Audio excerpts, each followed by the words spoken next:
Let's speak now to Declan McGarvey in Buenos Aires. Declan, it's the day after Maradona's funeral, so what is the atmosphere like in the Argentinian capital?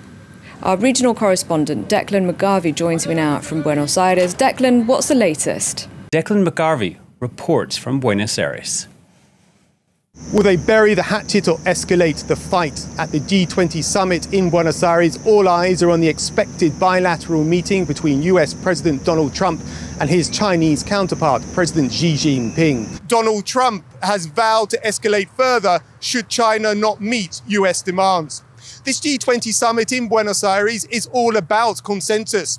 In Buenos Aires over the next 48 hours, it's not about taking two to tango. It's about taking 19 nations plus the European Union to tango. However, in the hours before this summit gets underway, it appears there is much more potential for conflict than there is a desire for consensus. A strict lockdown has been in place in Argentina since the middle of March, and to an extent it has worked. Infection rates have been low. That said, those infection rates are now beginning to rise more sharply, particularly in the densely populated urban slums of Buenos Aires.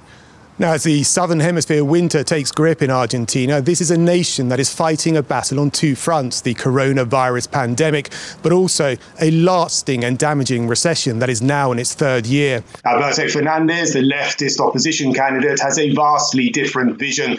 His leftist agenda includes renegotiation of Argentina's international debt, an overturning of the tough austerity measures imposed by the Macri government, and a boosting of the role of the welfare state. Now, the latest opinion polls going into this election are pointing towards a landslide victory for the Fernandez ticket and the likelihood of a radical change of direction in the politics and the economy of Argentina. Diego Maradona's body is laying in state at the presidential palace in Buenos Aires. That's the same presidential palace from whose balcony in 1986, Diego Maradona lifted the World Cup aloft to an adoring public on his return from Mexico. Now he lays within a wooden coffin within the presidential palace, draped in the national flag, as well as the football shirts of the Argentine national team. Legislation is being debated before the lower house of Argentina's National Congress, and it's very likely to pass in the lower house. The debate is ongoing as we can speak. There's a large video screen behind me.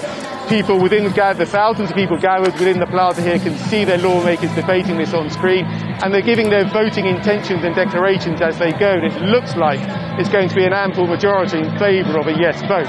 Christina Kirchner this morning has come out to say that she denies all allegations against her. She says that she is the victim of a political conspiracy being waged against her by the incumbent government of President Mauricio Macri, and she said via her Twitter account that the aim of the current government is to place a former president and political opponent in the dock in the middle of a presidential campaign.